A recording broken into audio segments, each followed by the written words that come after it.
Good evening, everyone. I'm Tricia Shivas, TMA's Director of Development and Strategic Partnerships. I will be helping to moderate this session, and I want to thank you for joining this evening's webinar on caring for the caregivers. Just a quick bit of housekeeping before we get started today. Phones will be muted during the speakers' presentations, but we want this webinar to be very interactive. So we will open the phones up during question and answer time. Throughout the webinar, you can also type questions into the chat box, which is located at the bottom of your screen. We will have a question and answer period following short talk by our speakers. This webinar will be recorded and will live on our websites for future reference. I would now like to introduce Mary McGowan, Executive Director of the Myositis Association. Mary?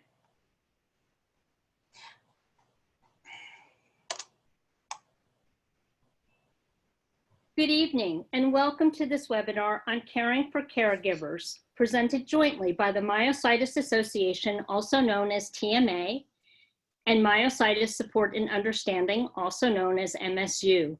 Thank you so much for joining us for this very special webinar in honor of National Caregivers Month. I'm Mary McGowan, Executive Director of the Myositis Association. And on a personal note, I was the primary caregiver for my father for over a decade, who was a double amputee. So I have some personal experience on the numerous challenges that caregivers face, and I applaud you in your efforts every day. Caregivers and care partners play such an important role in the lives of those living with myositis. TMA and MSU are excited to be collaborating on this caregiving webinar to reinforce our efforts to support you in your efforts to support others living with myositis. You are not alone. TMA and MSU are continuing to grow our vast network of education, support, and resources just for you. For those of you who are not aware of TMA, next slide, please.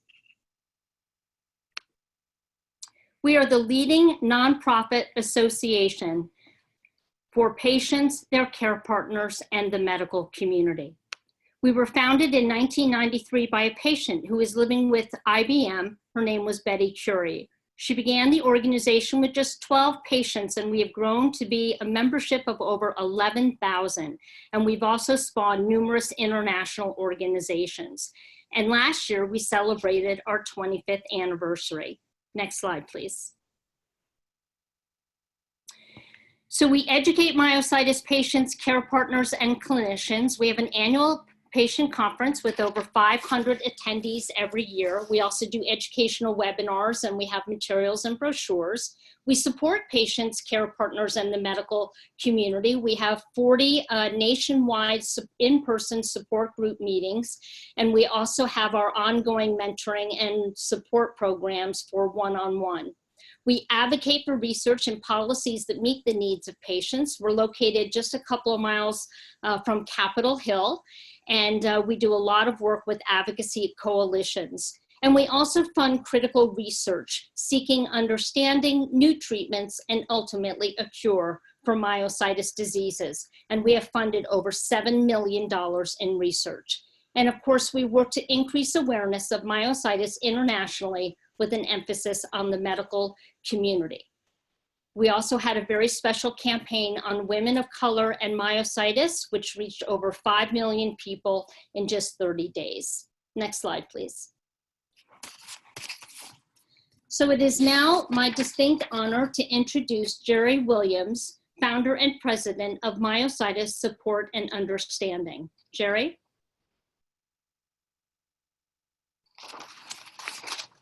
Hi, thank you, Mary, for that introduction. I appreciate that. And we appreciate the work that TMA does. Good evening, everyone. Thank you for joining us. I'm Jerry Williams. As Mary said, the founder and president of Myositis Support and Understanding Association.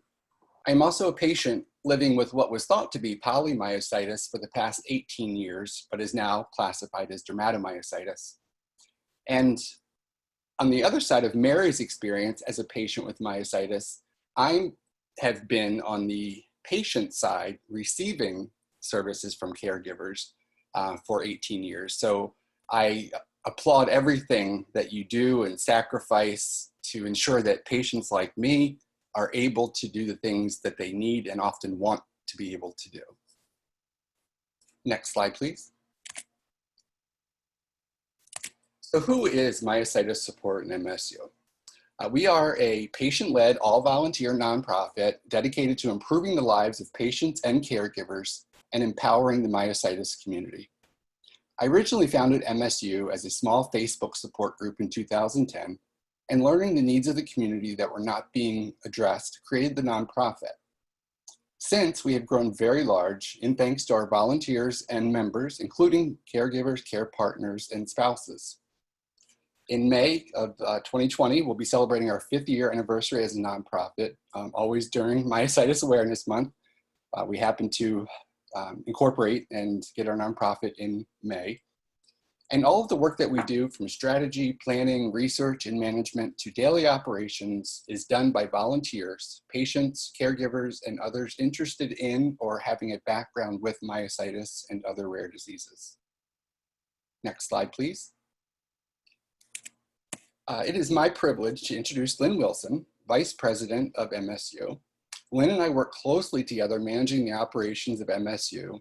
And among many other things, Lynn is working to build our patient advocacy programs and strategic planning objectives. Hi, Lynn.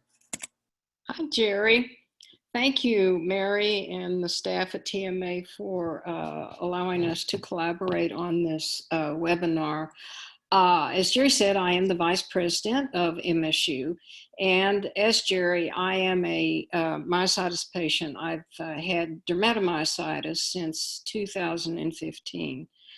And all I can say is we love our caregivers very much, and we wouldn't be here if it wasn't for you. So it's a distinct privilege to participate in this webinar. Next slide, please. So let me tell you just a little bit about what MSU does. For one, we have opportunities and education around web-based resources and live interactive webinars. We provide community support across 2 major platforms, that being the Inspire Health community and 4 Facebook groups.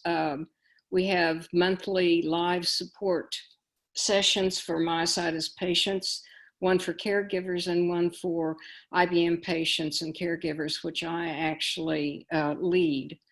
As far as awareness, we are very proud of a recent website that we put together and put up last year that is called Myositis Life, and it gives voice to patients and caregivers by allowing them to publicly share their experiences of living with myositis. So if you have an inclination to write or perhaps create poems or do videos or maybe a song, we'd welcome you to come and tell us your experience about caregiving and patients with myositis, living with myositis. In terms of advocacy, we do a lot of work with other groups and researchers and health providers on issues that we feel are important and matter to patients in terms of the quality of their life. We also have, which is probably our premier program that really speaks to and underscores our mission in the myositis space, and that's our financial assistance program. We've awarded over $80,000 over the last 3 years for patients, for financial need-based patients. We're also committed in the next year to increasing that amount substantially. And finally, we do some work in patient-led, patient-focused research initiatives, and one being the PAIN project that we are currently working with some myositis researchers on. So with that, next slide, please. I am privileged to introduce our first speaker, Jenny West. And Jenny is community educator at Family Means, a Minnesota-based caregiver support agency. She is responsible for community awareness and education classes. She facilitates support groups and is a powerful tool for caregivers, facilitator, and master trainer. Jenny has educated thousands of Twin Cities metropolitan area caregivers in their workplaces and community settings using both evidence-based and original curricula. She participated in the panel presentation at the recent TMA conference in September called Caring for the Care Partners. Welcome, Jenny. Thank you, Lynn. I appreciate it. And thank you to TMA and MSU for putting this webinar on today. I'm very excited to be here. Next slide. And next slide. So I'm excited to talk about the caregiver and what kind of support team that you have. Oftentimes I hear from caregivers that they're overwhelmed, that they're stressed, and they don't know where to turn. So hopefully over the next few minutes, I'm going to be able to show you how much support you do have on your own team as the actual caregiver. And it can be very overwhelming, even with these heavy questions listed on your slide. You know, what resources are you using right now? What do you think could be helpful in the future? But also, what do I need as a caregiver?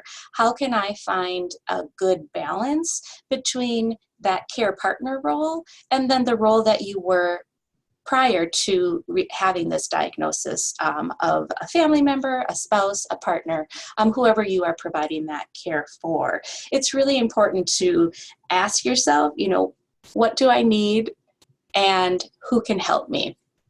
Very loaded question. But what I often tell people is not to be afraid to share your story, not in finding whether it's a formal service or an informal service, finding a person that you can share your story with and ask that person, after you heard this story, what do you think I need? What are some resources that could help me possibly? These are really good questions to start thinking about, especially if you like to plan ahead, like many of us do, and try to prevent as many crises as possible. I often provide the education in hopes that crisis may always happen. We may not always be able to stop it, but hopefully we can have more confidence during a crisis situation if we do ask those tough questions of who would I call in an emergency? What resource would be helpful, maybe around transportation or physical changes to my house? What needs to be done? So having answers to these questions can really help you give an idea for yourself on where to start. Next slide, please. So I often ask people too, what is your comfort zone? When you look at this spectrum, oftentimes you've got the relationship that you are with the person you are caring for, but then you have this new role. You've got this new role as a care partner. Sometimes the tasks are easy. Sometimes they might cause you stress. And it's okay. It's okay to understand and identify where you are in this spectrum, because it can help us understand what help we do need in order to find that balance. And the balance isn't always right in the middle, but the balance can be depending on where the need is and where your comfort level is. Next slide. Sometimes I'll hear caregivers say, especially maybe with a flare-up, you know, wow, I was really being that care partner for a really long time. I want to switch my roles, even if it's just for an hour. I'm going to say, you know what, husband, let's sit down and watch a movie together. Let's do something so I can get out of that care partner role and back to my spouse role, so I can find that balance. One way or another, it's always important to have that open communication with one another on how you're feeling. And sometimes a task may be so stressful that it's not worth you personally doing, because that can increase your chance of burnout. And it may be an opportunity to let somebody else provide that service. Next slide. Again, you move along this spectrum every day depending on what the need is. It's just important to realize that you are able to switch roles when you realize what you are actually doing.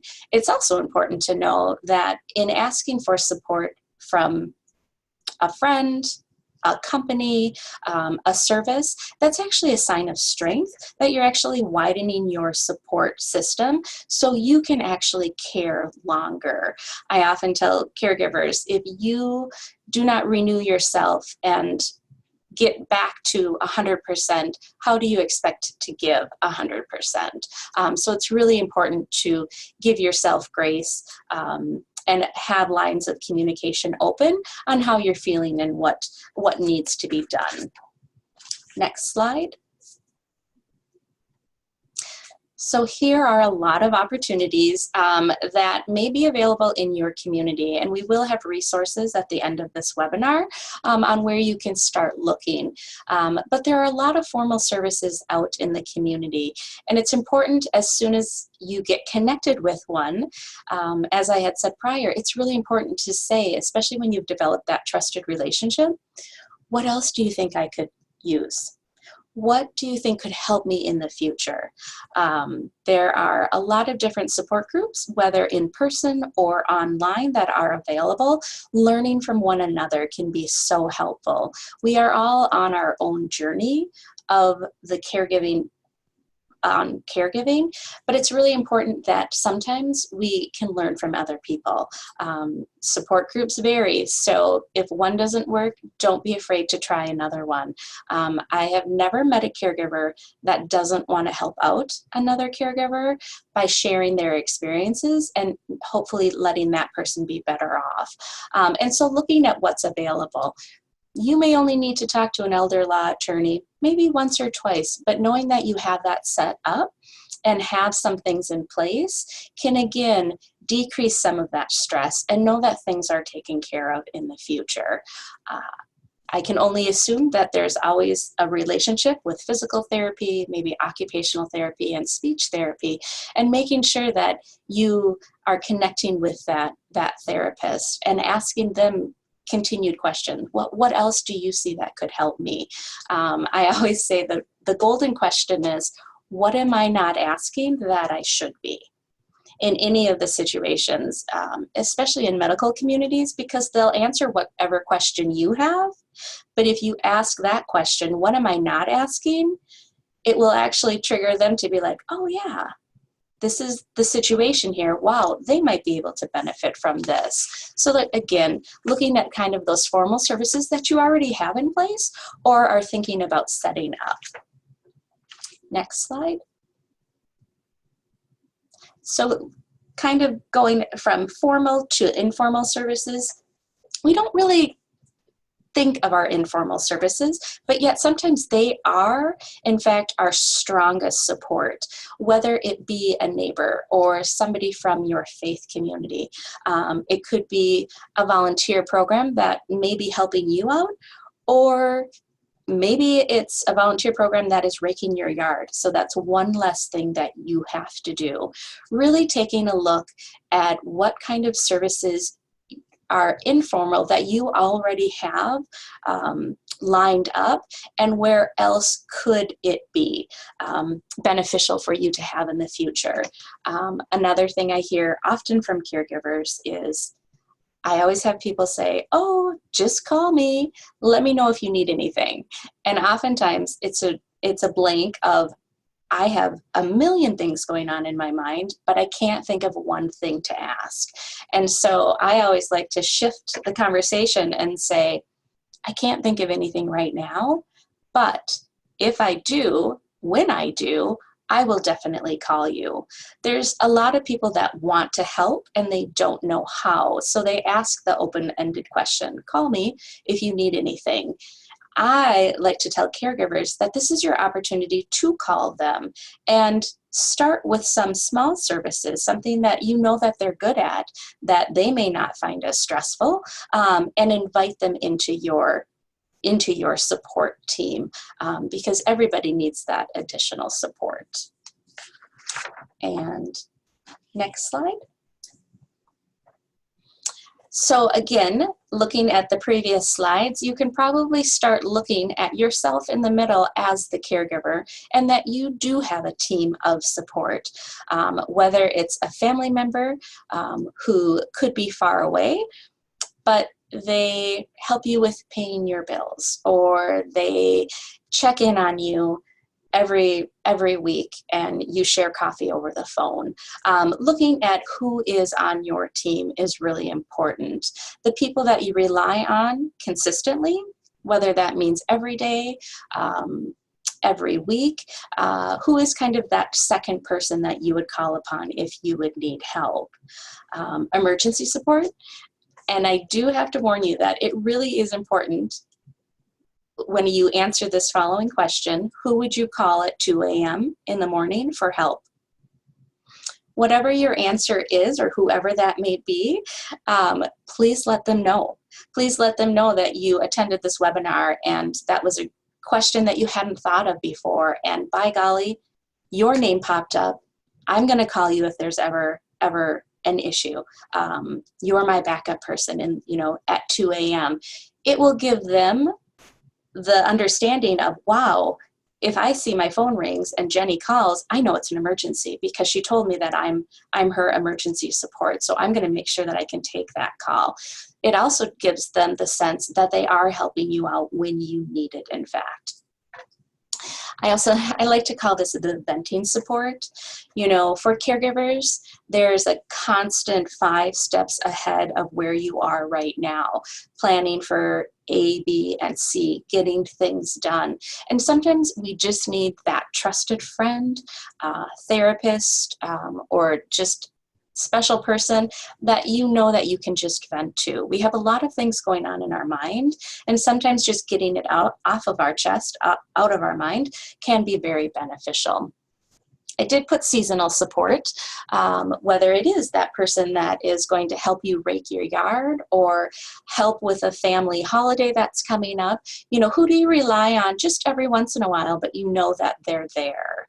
And then again, the services that really can support me. What can make my day easier? What can I do to be 100%? Whether that is keeping up with your book club, scheduling a massage, going out on a girls' weekend, or attending a high school reunion. What are some of those activities and services that can help keep you at 100% in order for you to continue to give 100%? Next slide. And then finally, how do we take action? How do we have that team? How do we make sure? And I love that team concept because you're in charge of that. You get to decide, and your team might ebb and flow depending on what your need is or who you're caring for, what their needs are. You may only call in people as needed. And so it gives you an opportunity to have control over who is on your team, sharing your concerns and making sure that you stay in that comfort zone on that spectrum. Again, when we're outside of our comfort zone for too long, that happens, then caregiver burnout can happen. And so in order for us to stay in our comfort zone, we do need to spread our support team. We need to have a good balance of the formal and informal services to make sure that you can maintain your 100%. So building those relationships are really important. Don't be afraid to ask for help and what you need, which is always difficult. Nobody really likes to say that they want help, but to understand that that can actually be a strength, and then to also accept that help. You're only building your team of support. Always addressing safety issues for everybody, and then also practicing grace for yourself, the caregiver. I often hear caregivers do amazing things in 24 hours, and then they follow that up with, but I didn't get these 3 things done. And I always say, let's celebrate the 37 things that you did do today, because tomorrow will always be and you can have those 3 things tomorrow. But let's celebrate the accomplishments that you do. There are many things that caregivers do on a daily basis.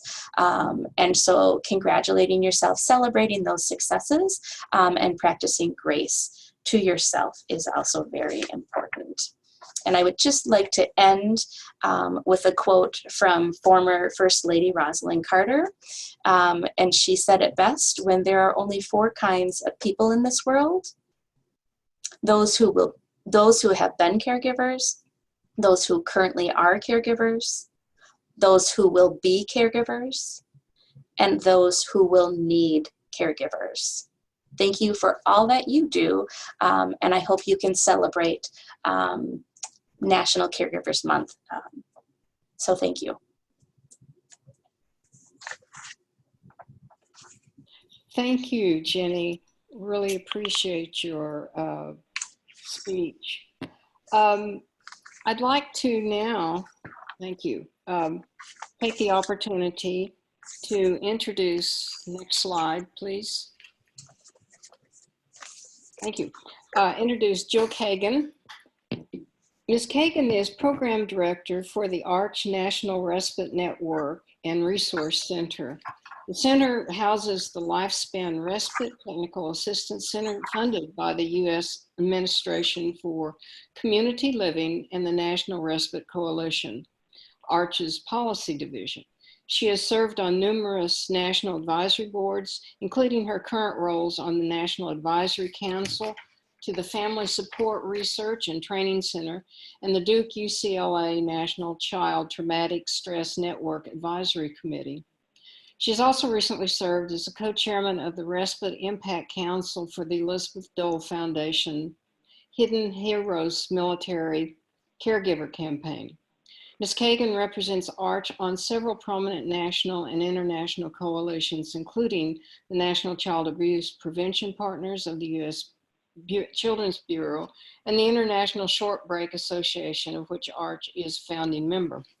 She's also co-chairman of the Autism, Developmental Disabilities, and Family Support Task Force of the Consortium for Citizens with Disabilities and facilitator of the National Lifespan Respite Task Force. Prior to this, Ms. Kagan served as Deputy Staff Director and as professional staff for 10 years to the Select Committee on Children, Youth, and Families in the U.S. House of Representatives. She also worked as a policy advisor, consultant to National Disability, Aging, and Child Health organizations for more than 15 years. Ms. Kagan received her master's in public health in maternal and child health from the University of North Carolina at Chapel Hill, and her bachelor's degree from Brandeis University, Waltham, Massachusetts. Welcome, Jill. Thank you so much, Lynn, for that introduction, and to all of you for the opportunity to speak with you this evening about respite. And I also want to thank Jenny for that wonderful presentation. As the caregiver for my 94-year-old mother with multiple health problems and dementia, it's very helpful even to someone who's as familiar with the support services out there to have some wonderful reminders about what is available to us and how we can access those services. So thank you. Next slide, please. Next slide again. At the end of my short presentation this evening, I hope that you'll have 3 important takeaways. The first one is to better understand what respite is and how it can help you, how to find and pay for respite services, and finally, how do you make respite work so that you get the most out of your limited respite time. Next slide, please. Let's start with the definition because a lot of folks, especially family caregivers, don't know what respite is. This definition that you see on the screen is the official definition from the Federal Lifespan Respite Care Program that was designed to help states build more coordinated systems of respite care. But simply put, respite is that chance for you to take a break from your ongoing caregiving responsibilities. Next slide, please. So many caregivers at first, they may not know what respite is, but they think respite is not something that they need or that they could benefit from, or they just don't feel comfortable asking for it or using it. And Jenny talked a lot about that. Next slide, please. But everyone needs respite. Most of us who are caregivers are willing to assume that role because we love the person that we're caring for, and we want to provide that care and support that they need. Caregiving may even bring us great emotional and spiritual satisfaction, but that continuous caregiving without a break can take its toll. And by providing some time off, respite can help reduce your stress levels that you may not even realize you're experiencing. And by reducing that stress, that can help us improve both our physical and emotional health. Respite is also very critical to helping us reconnect with our friends, with our family and community. And we're learning more and more about how important this is to our own personal well-being. In short, respite can make us better caregivers. And care recipients, you may not realize this, they can benefit from some time away from us as well. So it's a two-sided street. And as Jenny talked about, it can be very hard to ask for help. We might worry about our loved ones while they're in care. We may worry that the person who's caring for them is not trained sufficiently or won't keep them safe. Or perhaps we just don't know where to go or who to ask for help. Next slide, please. The first thing to know is that you don't have to just pick one type of respite. There are lots of different respite models that are out there. 1 week you may want to have in-home respite. Next week you may want out-of-home respite, depending on what your own needs are. Some of the in-home options include hiring someone from a home care agency. You might go online to many of the online direct provider registries like care.com or CareLinks so that you can hire individuals on your own. You might have access to volunteers in the community, or we may even turn to our family and friends to give us that respite break. And Jenny talked about that so beautifully as well, that we're not just talking about in-home and out-of-home respite, we're talking about formal services and informal services.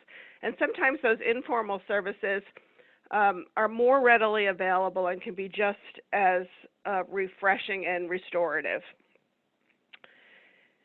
A lot of programs, especially our lifespan respite care programs in the States, that if you're interested, I can talk more about that on the question and answer period, but they allow for consumer-directed vouchers that can help the caregiver pay for care, but most importantly, these vouchers allow you to select your own providers, either from a list of formal vetted agencies or from anyone that you choose from your own personal circle of support. Out-of-home respite options might include adult daycare or specialized child care centers, nursing homes, hospitals, and assisted living facilities may offer overnight or extended respite services. And then, of course, going back to the more informal types of respite, community and faith-based organizations may offer center-based care close by in your neighborhood or in your house of worship. And sometimes respite providers will offer care in their own homes. Next slide, please. Family caregivers tell us that a big barrier, of course, is the cost of care. I find it very frustrating sometimes when a lot of columnists or people with advice say, you need to get a break, but nobody really tells us how do we do that and how do we pay for it. So I do want to share with you some of the public programs that do exist to help families pay for respite. They're not available to everyone, but there are enough variety of support services out there that there's a good chance you might qualify for one of these. The first one are Medicaid home and community-based waivers. These are the largest source of federal funding for respite, but they often, I'm not quite ready to go to the next slide yet. The Medicaid waivers may have very restrictive eligibility criteria based on income or disability, and they often also have very long waiting lists, but it's certainly worth exploring whether your loved one might qualify for such a Medicaid waiver in your state. The Family Caregiver Support Program is administered by your local area agency on aging or Aging and Disability Resource Center. And the Family Caregiver Support Program provides a range of caregiver supports, including respite, to family caregivers who are providing care to someone age 60 or older, or to someone with Alzheimer's or any type of dementia or neurological problem who's of any age, and also to older family members who are caring for an adult child with a disability or chronic condition. It's also worth exploring if you're caring for someone who may be a veteran. The Veterans Affairs has a number of programs that support long-term care and provide respite, and on another slide I'll show you how you can contact them to find out what you might be eligible for. Within your state, there may be disability or aging organizations that provide respite services or respite support. For example, Easter Seals often has a variety of respite options, and they serve individuals of many different disabilities and conditions. There's the Lifespan Respite Program that I talked about earlier. That's not available in every state, but if your state has a Lifespan Respite Program, they may, again, provide some assistance in paying for respite or helping you find and locate providers and funding sources. And then finally, of course, there's always self-pay, which is for all of us sometimes very difficult, especially if we've given up employment to become a caregiver or our loved one has especially costly expenses related to their condition. And if you're lucky enough to have long-term care insurance, most of those policies do cover respite as well. Next slide, please. Now, here are the places you can go, the folks you can turn to at the state or national level who can help you find respite providers and hook you up to some of those public funding sources. These are our state-affiliated respite coalitions. Again, we don't have a coalition in every state. There's one in about half of the states, and they work very closely with the state lifespan respite program if there is one. They're generally volunteer organizations made up of diverse groups, but they do often have online respite registries or a phone number where you can call and get some assistance. If you're in a state that does not have a state respite coalition or a lifespan respite program, ARCH does maintain a national respite locator service on our website that also includes information about all the Medicaid waivers I was talking about the Family Caregiver Support Program, and about other public funding sources. The elder care locator, the elder care part of that is a little bit of a misnomer because it will link you to your area agency on aging, but also to an aging and disability resource center or no wrong door system in your state that's serving all ages. And they will connect you directly to the Family Caregiver Support Program that will link you to respite or other caregiver supports. And then finally, this is the number to call if you think your loved one might be eligible for programs through the VA. This phone number will link you to a caregiver coordinator in a VA hospital, and they're very knowledgeable about all of the caregiver support services, including respite, that are available through the VA. Next slide.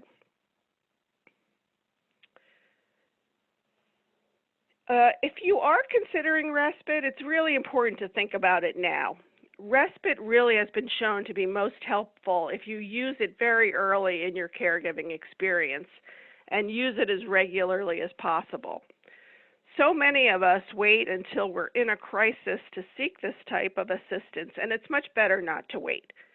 If you are fortunate enough to have planned respite, I also encourage you to take advantage of that and plan what you'll do with your respite time. Some of us have such limited respite time that we do need to use it to run errands or deal with other caregiving responsibilities. But if you can carve out some of that time and use it in a rejuvenating and restorative way by doing the things perhaps that you once really loved doing, like a special hobby, or taking the time to really visit with friends, a respite will have the greatest impact for you over the long term. Next slide, please. Here are two resources that I just wanted to share with you. They summarize everything I've talked about this evening, and I hope you'll be able to take advantage of them. They also provide additional guidance on what to look for in a particular respite setting to ensure that it's safe, how to make sure the provider is well trained, and it gives you lists of what additional questions you should ask about the respite service that you're considering. Next slide, please. And then, of course, I want you all to feel free to contact me at Arch at any time if you have a question or you need some guidance. And thank you again for this opportunity, and I look forward to all of your questions.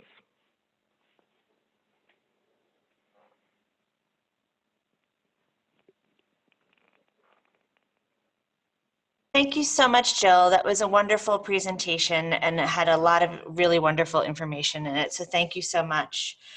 We are getting close to moving to our question and answer section. So again, if you do have any questions that you would like to ask the two panelists that have spoken already, please do remember to type your questions into our chat box below. And we will be unmuting our phones. If you raise your hand, we'll be unmuting the phones for those questions in a bit. Right before we do that, we'd like to introduce Ann Stewart to you. She is going to be another expert panelist on our panel as well for the question and answer period. Ann is a registered nurse with a master's degree in public administration and has worked in administration at the Maxwell School of Syracuse University. And she's currently a docent at the Library of Congress and a member of the board of directors for the Goodwin House Foundation. For many years, she was a caregiver for her husband who had inclusion body myositis and frontotemporal dementia. The couple moved to a continuing care retirement community in 2010, where he lived on a skilled nursing floor for 4.5 years until he died 5 years ago. Ann has since married a man who is also a long-term caregiver for his wife who had a form of Parkinson's disease. She has 4 adult children and 10 perfect grandchildren. She is a member of the Well Spouse Association, a member organization for spousal caregivers. Welcome, Ann. Thank you so much, Tricia. I'm happy to be here, and I honestly thought the talks by Jenny and Jill were just terrific, and I wish I'd had those when I was a caregiver.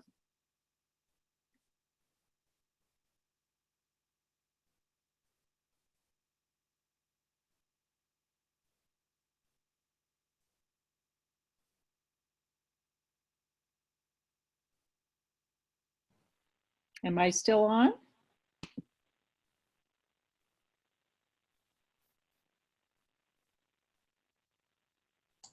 Yes, yes, Ann. Do you mind just sharing very quickly a little bit about your story, and then we'll start our question and answer period. Okay. Well, one of the questions that you had asked me was, how do you keep a marriage going when my husband had such a difficult diagnosis, inclusion body myositis, and eventually developed frontotemporal dementia.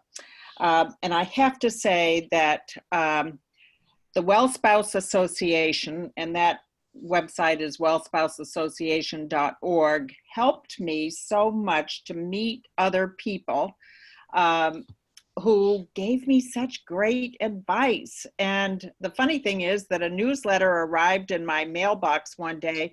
It was supposed to be for a neighbor on another street. It was misdelivered. But I think, and my husband was one of the people who worked initially with Betty Curry in the myositis association. But I think the secret was to help keep him as independent as he could be for as long as he could be. And I tried to keep pretty independent myself. He started painting. We moved to the Washington area. We got a house that I knew we could redo so that it would be helpful for him, the bathrooms and so forth. He started painting. I would take him to art lessons once a week.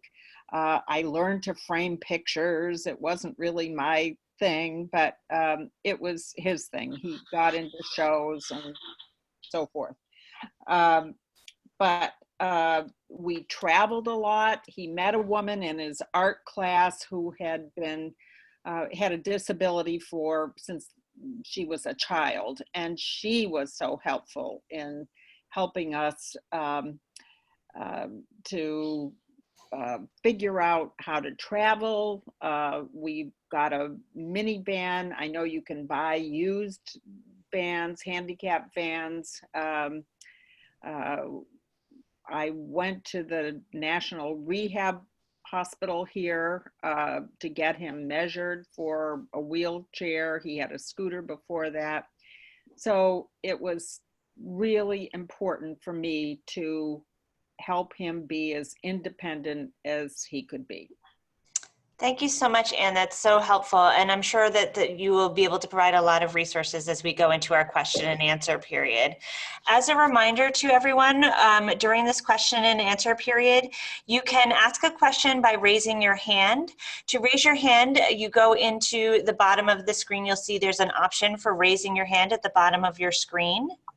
Or if you are interested in just typing your question, if you're a little shy and you don't want to be asking your question over the phone or on the computer itself, you can type your question in and we will ask the question for you. If you've dialed in over the phone, you won't be able to use either of those two features, but at the end of the call, we'll unmute the phone lines for just a moment to allow you the opportunity to ask questions as well. So let me start with this first question. We had a diagnosis of chronic debilitating diseases can be really challenging for patients and for their care partners as well. What suggestions do you have for coping with a loved one's new diagnosis? And Jenny, I'm going to put that to you first. Sure, thank you, Tricia. I really think Anne touched on it so wonderfully when she shared that even after having a diagnosis, they continued to live. They continued to try new things. You don't stop living after you have a chronic diagnosis. You start living with that chronic diagnosis. And another one that Anne had touched on, which is so important, is finding that support. And whether you find it in a support group, which both TMA and MSU have, or even somebody from your art class, that you can learn from others and ask questions.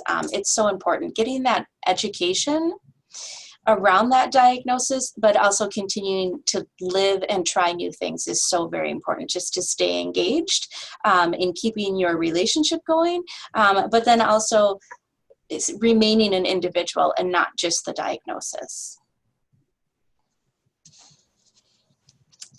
Are there any other thoughts from any other presenters?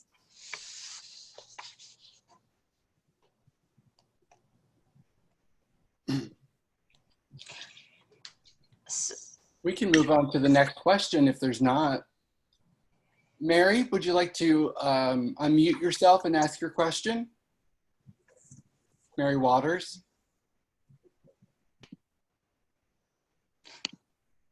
LaDonna, can you unmute Mary Walters, please?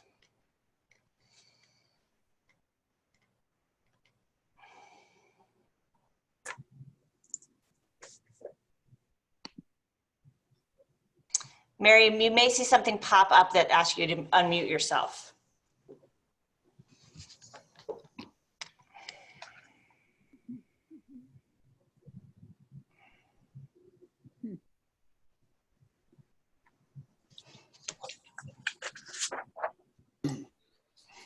Mary, while we're trying to get you unmuted, we can move to another question and we'll come right back to you.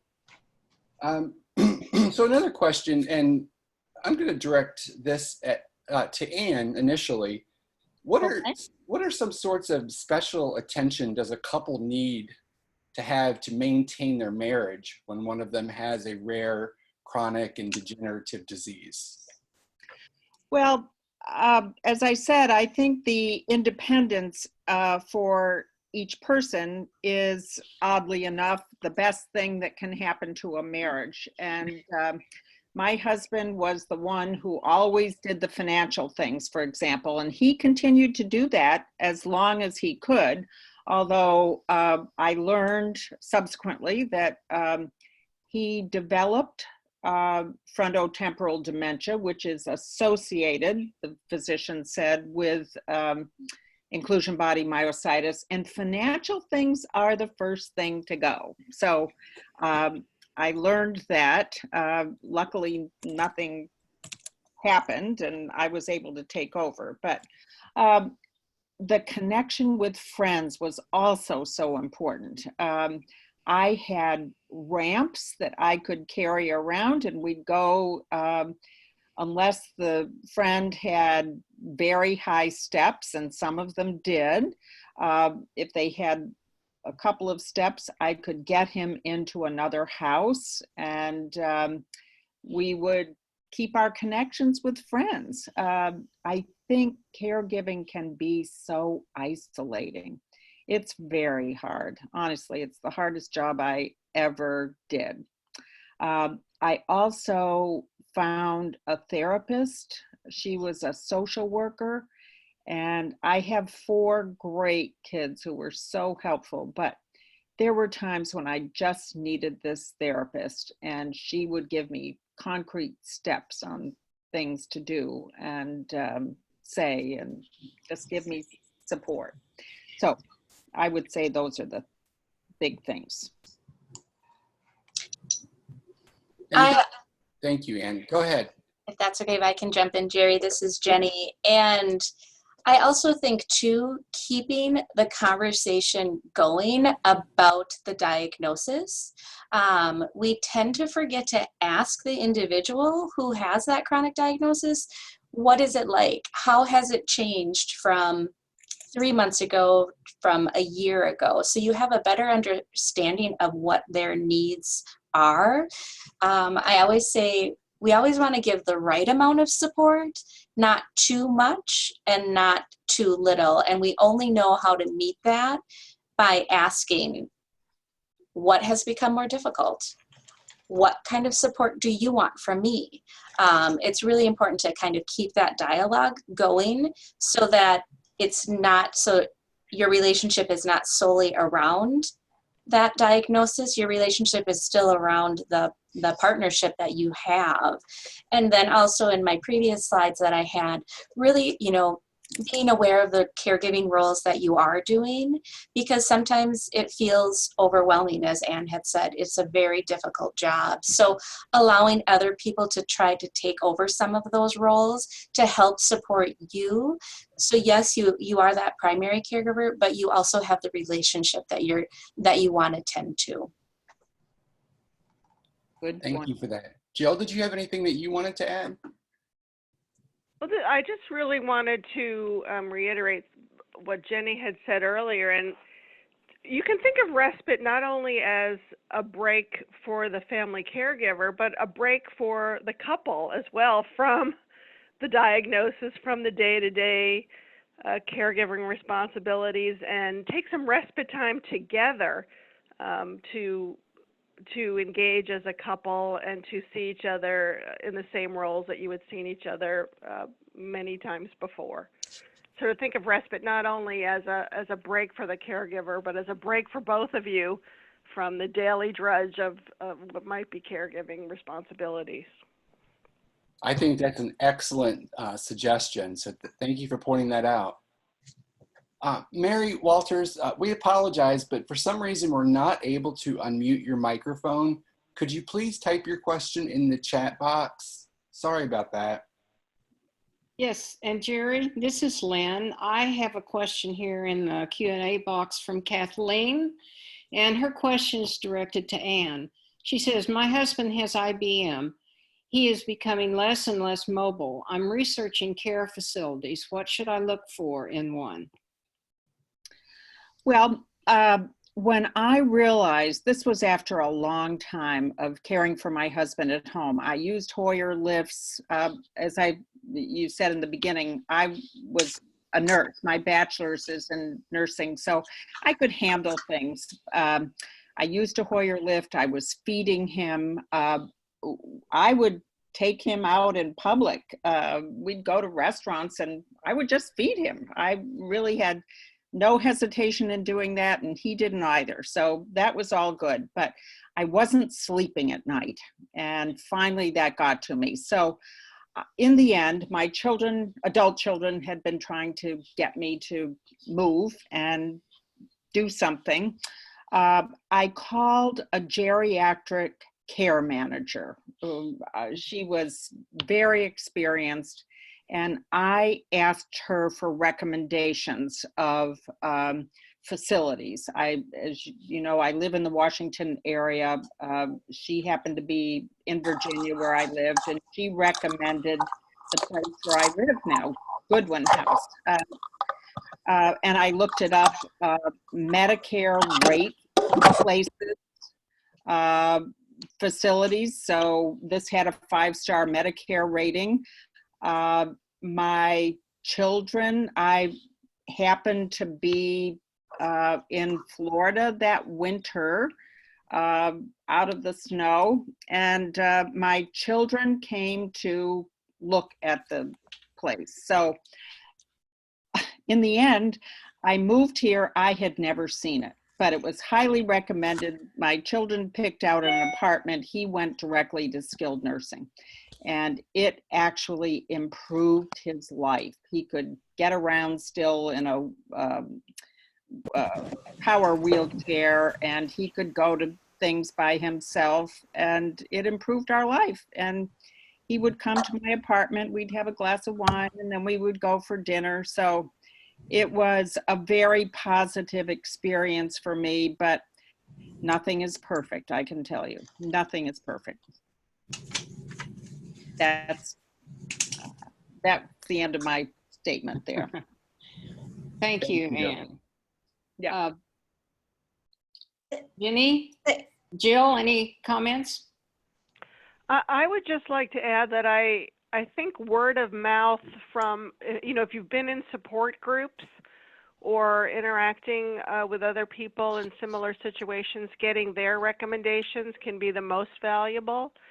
But also spending time in the facility and watching how the caretakers there are interacting with the residents, and visiting on multiple occasions if that's possible, I think is most helpful. Good point. Thank you.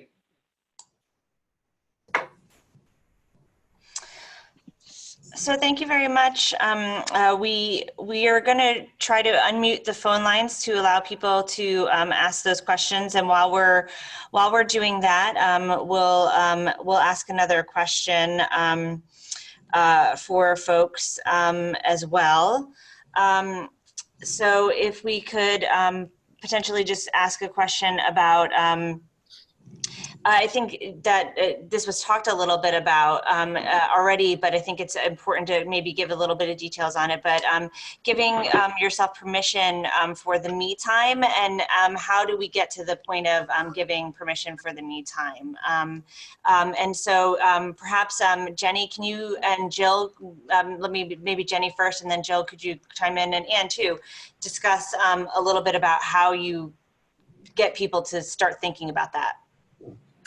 Yes, and I love that question, and could have a whole webinar about that me time, but truly allowing yourself to do what you need to do, again, to stay at 100%. That's the first thing caregivers do, is they drop out of book club and exercise because they focus all around this diagnosis and wanting to control it, when really the opportunity to continue to remain as strong as you possibly can at that 100% will only help in the long run. And so really understanding that that self-care is so very important in the earlier stages can actually help you remain confident as well as having a positive caregiving experience. Jill, what about you? Oh, I would definitely agree with all of that. And I think it's important. I know, again, so many people tell us, take that break, but I also know how difficult it is to take that first step, to really trust someone else to provide the same loving care that you provide for your family member. And so taking that plunge, just trying it once, maybe having a care provider come into your home, and maybe that first time you stay there and you watch what goes on with your loved one so that you feel a little bit more comfortable. And then the next time you have someone come into your home to provide respite, you stay, but you go out for an hour instead of the entire time. And take it slowly. And it's been our experience that when a family caregiver utilizes respite once or twice, they're hooked. And they realize how important it is to take that time. And Anne said it beautifully also, that even when she had to move her husband to a facility, he did better there. He had independence, he had activities, he had social interactions that maybe he didn't have at home. So when we realize that the respite is also good for our loved one, it makes it easier to use it as well.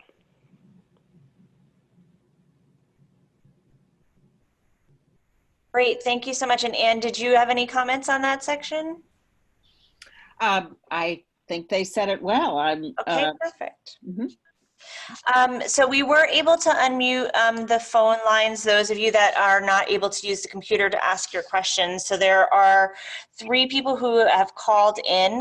Do any of you have any questions?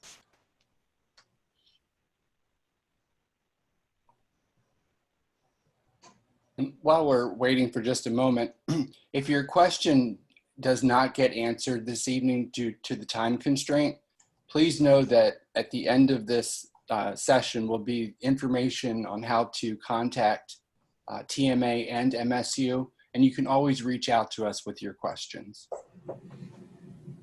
This is Anne speaking, and I see typed in there's the #1 caretaker tip, and something that came to my mind is to understand when the person you're caring for can't be by themselves any longer.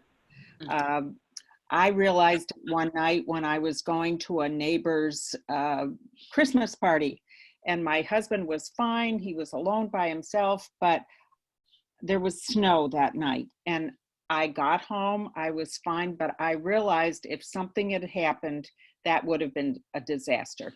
So, and I know other people whose spouses have dementia, and they start wandering.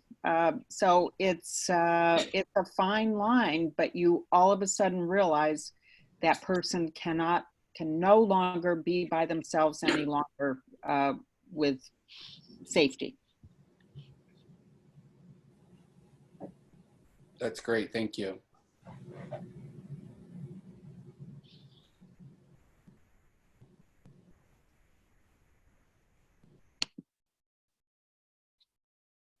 Okay, can we please go to the next slide, LaDonna?